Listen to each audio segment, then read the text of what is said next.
বিসমিল্লাহির রহমানির রহিম। আসসালামু আলাইকুম। আশা করছি যে যেখানে আছেন ভালো আছেন, সুস্থ আছেন। নতুন একটা রেসিপি নিয়ে চলে আসলাম। আজকে আপনাদের সঙ্গে অসম্ভব মজার একটা শরবতের রেসিপি করে দেখাবো। আশা করছি আপনাদের ভালো লাগবে। রেসিপিটি তৈরি করার জন্য প্রথমে আমি এখানে একটা ছোট বোল নিয়েছি, আর তাতে এখন আমি নিয়েছি 3 টেবিল চামচ পরিমাণে কাস্টার্ড পাউডার। দিয়ে দিব পানি। আমি এখানে কিছুটা পানি দিয়ে কাস্টার্ড পাউডারটা খুব ভালোভাবে গুলে নিতে হবে। আর এটা হচ্ছে ঠান্ডা পানি। ঠান্ডা পানিতে খুব ভালোভাবে আমি কাস্টার্ড পাউডারটাকে গুলে নিয়েছি। আশা করছি আমার আজকের এই রেসিপিটা আপনাদের খুব ভালো লাগবে। ভালো লাগলে আমার চ্যানেলটি সাবস্ক্রাইব করে পাশে আসা ছোট্ট বেল বাটনটি প্রেস করে রাখবেন পরবর্তী সব ভিডিওর আপডেট পাওয়ার জন্য। কাস্টার্ড পাউডারটা গুলে আমি একটা পাশে রেখে দিলাম। অন্যদিকে আমি চুলায় একটা প্যান বসিয়েছি, আর তাতে আমি নিয়েছি মেজারমেন্ট কাপের 3 কাপ পরিমাণে তরল দুধ। আমি এখানে গাভীর দুধ ব্যবহার করেছি, আপনারা চাইলে প্যাকেটের দুধটাও দিয়ে এটা করতে পারবেন।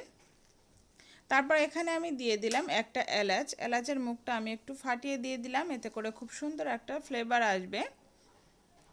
এখন এটাকে আমি জাল করে নিব। তার আগে এখানে আমি দিয়ে দিয়েছি চিনি। চিনিটা আপনারা স্বাদ মতো দিয়ে দিবেন। আমি এখানে দিয়ে দিলাম হাফ কাপ পরিমাণে চিনি। এখন আমি এটাকে জাল করে নিব, নাড়াচাড়া করে নিব। এটাকে জাল করে কিছুটা ঘন করে নিতে হবে।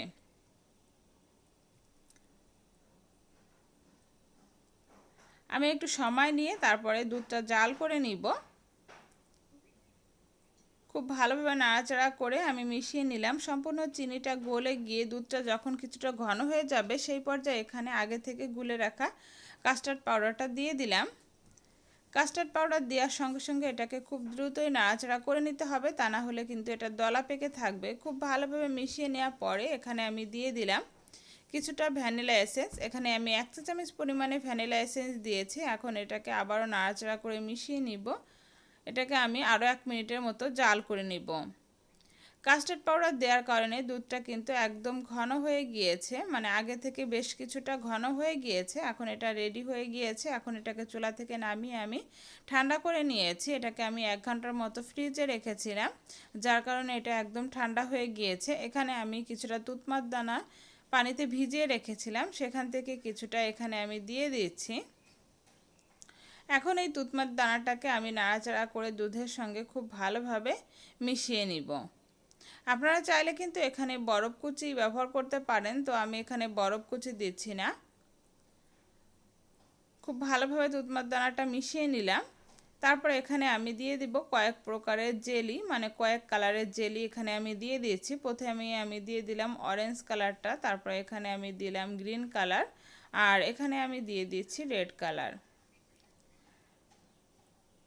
জেলোগুলো দিয়ে খুব ভালোভাবে নাড়াচাড়া করে মিশিয়ে নিতে হবে। জেলেগুলো দেওয়ার কারণে এটা দেখতেও অনেক সুন্দর লাগে আর খেতেও অনেক ভালো লাগে। আমাদের শরবতটা কিন্তু রেডি হয়ে গিয়েছে। এখন এখানে আমি একটা গ্লাসে সার্ভ করে নিচ্ছি। রমজান মাসে ইফতার বা সেহরিতে এরকম একটা ঠান্ডা ঠান্ডা শরবত হলে মন প্রাণ কিন্তু জুড়িয়ে যাবে। অবশ্যই বাসায় ট্রাই করে দেখবেন, আশা করছি আপনাদের ভালো লাগবে। উপর থেকে আমি আবারও কিছু জেলো দিয়ে দিলাম। আর কিভাবে বাসায় আপনারা খুব সহজে জেলো তৈরি করতে পারবেন তার একটা ভিডিও আমার চ্যানেলে আছে, চাইলে দেখে নিতে পারেন। এখন এটাকে আমি ফ্রিজে রেখে তারপরে আমি ইফতারের সময় সার্ভ করে নিব। আমার রেসিপিটি যদি ভালো লেগে থাকে একটা লাইক দিয়ে উৎসাহিত করবেন, চাইলে শেয়ার করতে পারেন, আর আমার চ্যানেলটি অবশ্যই সাবস্ক্রাইব করবেন।